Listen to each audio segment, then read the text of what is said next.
السلام علیکم ورحمۃ اللہ وبرکاتہ۔ حامدا و مصلیٰ و مسلمہ وبعد۔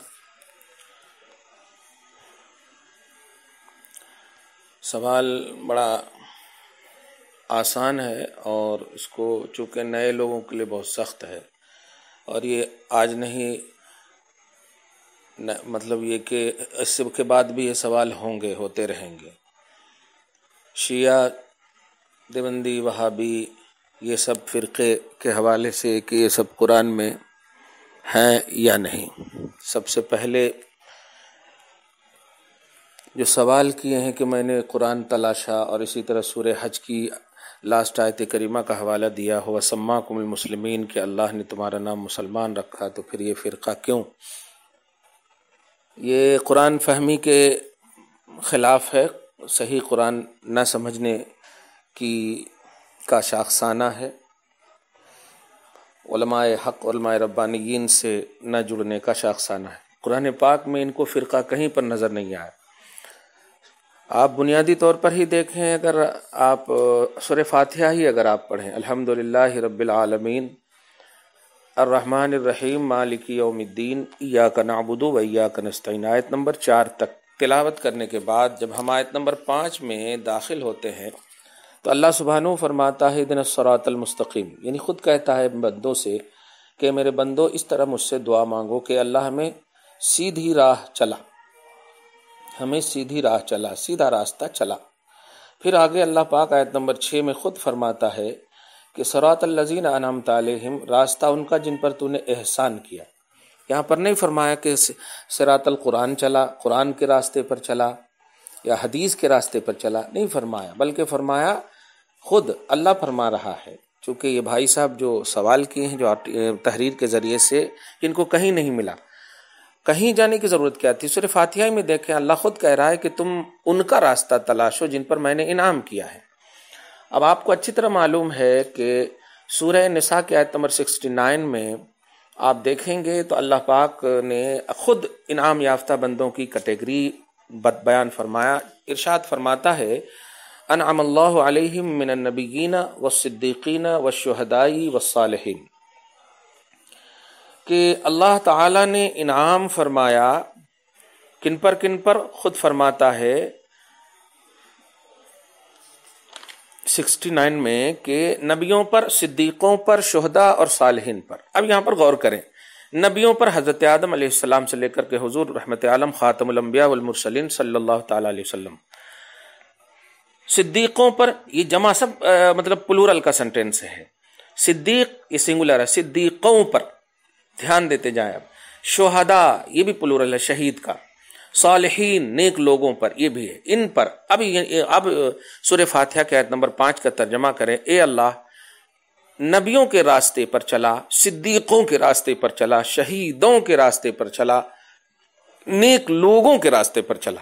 اب یہاں پر آگے پھر فرماتا ہے وَحُسْنَ حَسُنَ أُولَٰئِکَ رَفِیقًا، یہ کیا ہی اچھے ساتھی ہیں، یعنی ان کے راستے پہ چلنا، ان کو فالو کرنا، ان کی اتباع کرنا، یہ بہت اچھی راہ ہے، اچھا راستہ ہے۔ آپ ذرا دیکھیں 4 کیٹیگری یہاں پر ہے، صرف نہیں کہا کہ قرآن پر چلو، حضرت آدم سے لے کر کے عیسیٰ علیہ السلام تک کے لیے پازیٹیوٹی پیش کرنے کا حکم ہے۔ ان سب کے راستے جو تھے حق تھے۔ یہاں پر ہم یہ نہیں گنائیں گے کیونکہ ان کے سوال کا صرف مقصد یہ ہے کہ یہ فرقے کیوں نظر آ رہے ہیں، ایک کیوں نہیں ہے؟ تو اگر اللہ پاک کو ایک ہی مقصود تھا تو کہہ دیتا کہ قرآن کو مانو صرف۔ یہ سارے نبیوں کے ماننے کی بات، ان کے راستے پر چلنے کی بات۔ اسی طرح دیکھیں آپ سارے صدیقوں، ارے باپ رے باپ، ان گنت ابو بکر صدیق سے لے کر کے امت میں جتنے بھی ہوں گے ان کے صدقے میں سب کی راہوں پر چلا۔ اسی طرح شہیدوں، سارے شہیدوں، امیر حمزہ سے لے کر کے امام حسین سے لے کر کے صبح قیامت تک جو بھی شہید ملیں گے ان کے راستے پر چلا، شہید عقیل۔ صالحین اولیاء اللہ، نیک لوگوں کے راستے پر چلا۔ یہ سب کیا ہے؟ کیا یہ ایک لفظ میں بولوں، کیا ابو بکر قرآن ہے؟ کیا حسین اعظم، امیر حمزہ قرآن ہے؟ پھر کیوں؟ یہ ہے اصل پلس پوائنٹ۔ بڑی اہم اور بڑی توجہ سنیں، ایک اور آیت کریمہ آپ کو بتاؤں اور بڑی توجہ سے سنتے جائیں کہ کیا فرقے کا ذکر نہیں۔ فرقے 2 طرح کے ہوتے ہیں، حق فرقہ اور باطل فرقہ. تو حق فرقے کی 4 کیٹیگری آپ کو بتا دی گئی قرآن پاک میں کہ ان کے راستے پر چلنے کی دعا کرنا. سورہ بقرہ کی آیت نمبر 62 میں آپ دیکھیں اللہ پاک نے 3 فرقے کا ذکر فرمایا. ان الذین آمنوا والذین ہادوا والنصارى والصابئین، ایمان والے، یہودی، نصرانی اور ستارہ پرست صابی، ان کا بھی تذکرہ فرماتا ہے. یہ لوگ اگر سچے دل سے اللہ پر ایمان لائیں تو ان کا لیول یہ ہوگا کہ لا خوف علیہم ولا هم یحزنون. دیکھیے آپ یہ تینوں، کیا آپ یہودی کو فرقہ نہیں مانتے، نصرانی کو فرقہ نہیں مانتے، لیکن ہے یہ لوگ اگر ایمان لائیں تو اللہ پاک ان کو بے خوف کر دے. حضرت عبداللہ ابن سلام دیکھیں قبیلہ یہود سے تعلق رکھتے. خیر، ان فرقے کا تذکرہ قرآن میں ان کو نہیں ملا. بڑا افسوس ہوا مجھ کو. سورہ فاتحہ ہی میں دیکھیں آپ 4 تذکرے ہو رہے ہیں. چلو نبی کے حوالے سے ایک بات کہہ سکتے ہیں کہ چلو وہ فرقے نہیں ہیں، لیکن صدیقوں، شہیدوں، صالحین، باپ رے باپ کیا ہیں؟ فرقہ ناجیہ اور فرقہ ناریہ، یہ 2 کا فرق رکھیں. حق قرآن کا کئی مقام پر آپ نے جاء الحق وزهق الباطل، حق آیا باطل مٹا، اب باطل کو مٹنا ہی تھا. تو حق اور باطل کو بتایا نا اللہ پاک نے. تو قرآن پاک کی ایک نہیں انیک آیت کریمہ اس بات پر شاہد ہیں کہ فرقے کا تذکرہ قرآن پاک میں ہے. بس فرق یہ ہے کہ صحیح فرقے کو ماننا ہے اور غلط فرقے سے بچنا ہے. چنانچہ آپ سورہ بقرہ ہی میں آپ شروع ہی میں دیکھیں کہ اللہ سبحانہ فرماتا اذا قیل لهم آمنوا کما آمن الناس. منافقین یہ بھی ایک فرقہ ہے جو حضور کی صرف گستاخی کرتا تھا. منافقین سے کہا گیا کہ تم لوگ صحابہ کی طرح ایمان لاؤ. اذا قیل لهم آمنوا کما آمن الناس، سورہ بقرہ آیت نمبر 13 میں. تو یہ منافقین کیا بولے؟ انؤمن کما آمن السفہاء، کیا ہم ایمان لائے احمقوں کی طرح؟ استغفر اللہ، میں نے صحابہ کو احمق کہہ دیا معاذ اللہ. تو کیا اب اس کو بھی ہم اچھا اس کے حوالے سے تو اور بھی یہاں پر آیت نمبر 8 میں دیکھیں تو ومن الناس من یقول آمنا باللہ والیوم الآخر، کچھ لوگ ہیں جو کہتے ہیں ہم اللہ اور یوم آخرت پر ایمان لاتے ہیں، مگر اللہ فرماتا وہ ایمان والے نہیں. بتائیے ان کا کلمہ، ان کی کلمہ گوئی، ان کا دعوی کلمہ، یعنی کلمہ ہم پڑھتے ہیں آمنا باللہ آئی ایم ویری ویری مسلم، میں بھی کلمہ پڑھتا ہوں، یہ کہا تھا مگر اللہ فرماتا نہیں یہ مومن نہیں. تو ان کو کون سے فرقے میں شامل کریں گے آپ بتائیے؟ کلمہ گو ہے تو آپ کو تو ایمان والے میں شامل کرنا ہوگا، اور اللہ کر رہا ہوں ایمان والے نہیں تو آپ کس میں شامل کرنا ہوگا آپ کو؟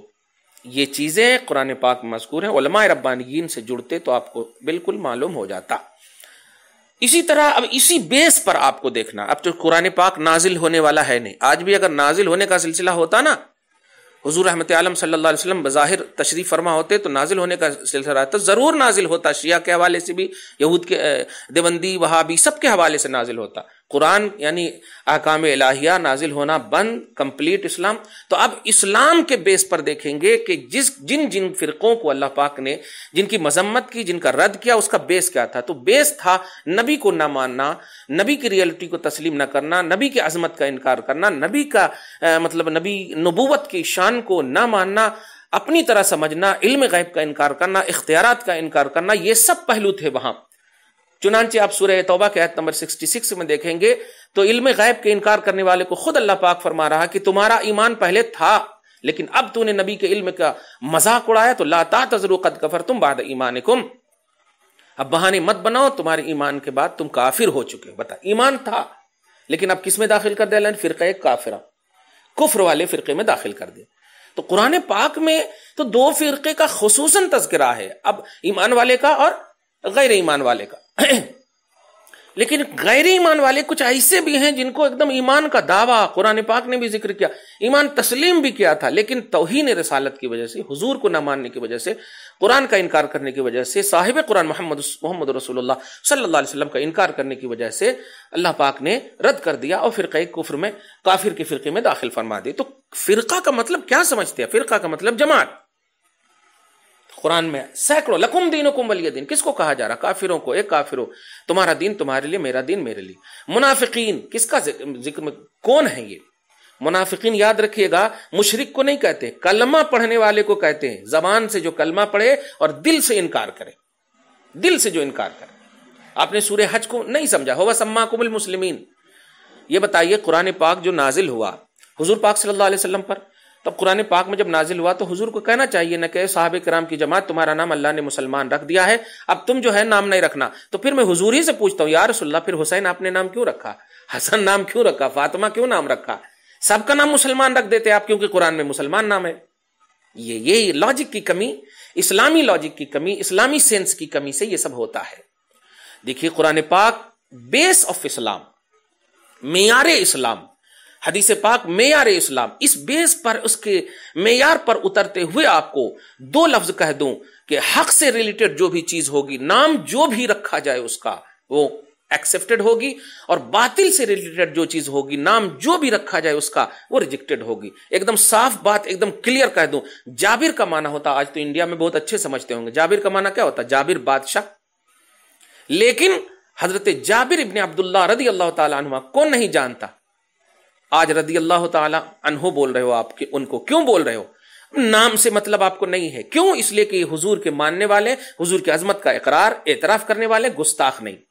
سیم اسی بیس پر حضرت ابوبکر صدیق کو اول خلیفہ، حضرت عمر فاروق کو دوسرے خلیفہ، حضرت عثمان کو تیسرے خلیفہ، حضرت علی کو چوتھے خلیفہ، اس ترتیب کے ماننے والے کو اہل سنت و جماعت بولتے ہیں.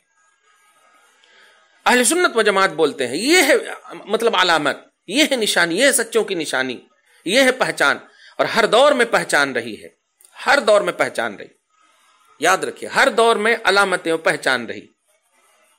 حضور صلی اللہ علیہ وسلم مسجد نبوی سے نماز پڑھنے والوں کو نہیں نکالا. کیوں؟ اس لیے کہ نبی کی محبت پہچان تھی، اب ان کے دلوں میں محبت نہیں تھی، نکال دیا.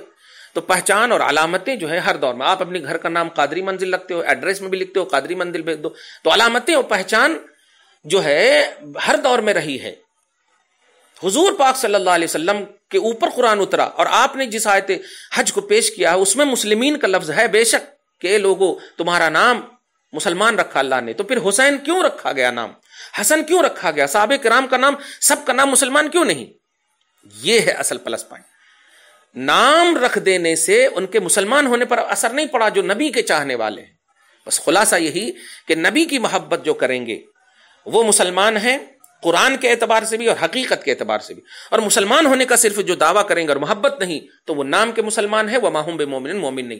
ایسے ہی ابو بکر صدیق کی شیخ عظمت کو، اولیت کو، عمر فاروق کی ثانویت کو، عثمان غنی کی ثالثیت کو، علی کی رابعیت کو جو مانیں گے وہ حق جماعت ہے، اور اسے اہل سنت و جماعت کہہ رہے ہیں. آج کی تاریخ میں جو علامتیں ہیں اور جو نہیں اس کو مانیں گے اسے شیعہ کہا جا رہا. اسی طرح حضور پاک صلی اللہ علیہ وسلم کی گستاخی کرنے والے کو کل منافقین کہا جاتا تھا. آج کی تاریخ میں دارالعلوم دیوبند کا فاؤنڈر قاسم ناناتوی نے نبی صلی اللہ علیہ وسلم کے عمل کو، یعنی نبی کے عمل کو امتی کے عمل سے کم کہا اور امتی کے عمل کو زیادہ کہا. یہ بہت بڑی گستاخی. تو دھارا وہی ہے، دھارا وہی لگے گا، نام کچھ بھی ہو، نام کچھ بھی ہو، دھارا وہی لگے گا. حق سے ریلیٹڈ ہوتا تو وہ مطلب یہ کہ دارالعلوم دیوبند میں بھی پیدا ہوتا تو ہم اسے قبول کرتے، اور اگر باطل سے ریلیٹڈ ہے تو وہ مکہ میں بھی پیدا ہوتا ہم اسے قبول نہیں کریں گے. تو معیار جو ہے حق اور باطل ہے. یزید بھی وہیں کا ہے، حسین بھی وہیں کے ہے، لیکن حسین کو سلام اللہ علیہ رضی اللہ عنہ بول رہے ہیں اور یزید کو لعنت بھیجتے آپ. تو کسی کی جگہ، کسی کے گھر میں رہنے کی وجہ سے یہ معیار حق نہیں ہے، یہ فرقے کا پہلو نہیں ہے. فرقے کا پہلو اہل سنت و جماعت، قادری، رضوی، برکاتی، اشرفی، جتنی بھی یہ حق جماعت سے ریلیٹڈ فرقے ہیں، یہ سب کا معیار قرآن اور حدیث کی ریئلٹی ہے، نبی کی محبت اور عظمت ہے. اور اس کے خلاف جانے والی جتنی بھی جماعت ہیں، دیوبند ہو، وہابی ہو، تبلیغی ہو، جماعت، یہ بھی یہ اپنا نام رکھا سو ہے. اصل میں کوئی مطلب محرک ہو جاتا ہے، جیسے محمد بن عبد الوہاب نجدی اس کا وہابی فرقے کا فاؤنڈر بن گیا. دارالعلوم دیوبند بانی دارالعلوم دیوبند قاسم ناناتوی دیوبند کا یہ بن گیا. اب اسماعیل دہلوی اہل حدیث کا انڈیا میں فاؤنڈر بن گیا. تو اس طرح سے محرک مطلب بیس، جیسے اب ایک گھر میں ہے، سنی کے اعتبار سے دے رہا ہوں، آپ کے گھر میں کوئی حافظ قرآن ہو تو تراویح وہ پڑھائے گا، تو مشہور وہ ہوگا، باپ مشہور نہیں ہوگا. فیمس وہ ہوگا، مشہور وہ ہوگا. نعت خواں کوئی ہے تو نعت خواں مشہور ہوگا، اس کا باپ مشہور نہیں ہوگا. تو ایسے ہی جو سبب بن جاتا ہے گستاخی میں، اس کو شہرت مل گئی اور اسی سے وہ فرقہ اور اسی سے وہ جماعت بن گئی. غوث پاک کی طرف منسوب ہم قادری ہیں، اعلیٰ حضرت کی طرف منسوب ہم رضوی ہیں، مخدوم سمنا کی طرف منسوب ہم اشرفی ہیں، مارہرہ کی طرف منسوب ہم برکاتی ہیں. تو نسبت کی بنیاد پر یہ فیوز و برکات حق والے لیتے ہیں، لیتے رہیں گے، اور یہ ثابت ہے الحمدللہ. حضور کے لعاب دہن سے نسبت لی گئی، پھر بھی ہم حضور صلی اللہ علیہ وسلم کے عاشق کہلاتے ہیں. نسبت سے فیض لینا، حضور کے غسال پاک سے، حضور کے فضلات طیبات سے، یہ سب سے نسبت اور برکتیں حاصل لی گئی ہے، بالکل جائز ہے. تو فرقے کا تذکرہ آپ. اچھا ایک اور بات، حدیث پاک میں بھی آپ نے کہا کہ حدیث بھی ہم نے ڈھونڈا، لیکن آپ نے پتہ نہیں کس آنکھ سے ڈھونڈا تھا. آئیے محبت کی آنکھ سے ڈھونڈیے اور دیکھیے. جامع ترمذی کی یہ حدیث پاک ہے، اور جامع ترمذی کو آپ اچھے سے جانتے ہیں کہ صحیح ستہ کی عظیم کتاب ہے. جامع ترمذی صفحہ نمبر 600 اور حدیث نمبر 2640 میں آپ دیکھیں. اور اسی طرح کنز العمال کی جلد 11 اور 12 میں 6ویں جلد میں حدیث نمبر 31580 یعنی 31,580 حدیث نمبر ہے. حدیث ہے افترقت بنو اسرائیل علی واحدۃ و70 فرقۃ وتزيد علی هذه الامه فرقۃ واحدہ كلها في النار الا السواد الاعظم. یعنی بنی اسرائیل جو ہے 71 فرقے میں بٹ گئی، اور یہ امت جو ہے ایک اور فرقہ. اور ترمذی کی روایت میں ہے کہ یہ امت 73 فرقے میں بٹے گی، اور 72 فرقے جو ہے کل کے کل جہنمی ہوگی. ایک فرقہ جو فرقے ہی کا لفظ ہے، فرقتن کا لفظ ہے، اور سب کے سب جہنمی ہوں گے، صرف جو ہے سواد اعظم جنتی ہوں گے. اب سواد اعظم کون ہے؟ تو حضور پاک یعنی جامع ترمذی میں آپ دیکھیں، سیاہ ستہ کی عظیم کتاب ہے. پوچھا گیا قیل من ہی یا رسول اللہ، کون ہے وہ فرقہ؟ تو آپ نے فرمایا ما انا علیہ و اصحابی. صرف یہ نہیں فرمایا کہ جو قرآن پر عمل کرتا ہو یا میرے کو مانتا ہو، نہیں، جو میرے عقیدے پر بھی ہوگا اور جو میرے صحابہ کے عقیدے پر ہوگا. آپ بتائیے، لاکھوں صحابہ، و اصحابی کا لفظ ہے حدیث پاک میں. معلوم ہوا قیامت تک وہی فرقہ کامیاب ہوگا جو صحابہ کرام کے عقیدے، اور صحابہ کرام کا عقیدہ عمل اور کردار کی بنیاد پر نہیں، محبت رسول اور جمال مصطفیٰ کی بنیاد پر ہے. جمال مصطفیٰ، یہی وجہ ہے حضور نے جب اعلان رسالت فرمایا تو ایمان لانے والے ایمان لاتے رہے. 12 سال کے بعد نماز کی فرضیت ہوئی. پھر جب ہجرت کر کے گئے تو مدینہ میں حج، روز، نماز، روزہ، جتنے بھی آج روزہ رکھ رہے ہیں یہ مدینہ میں فرض ہوا.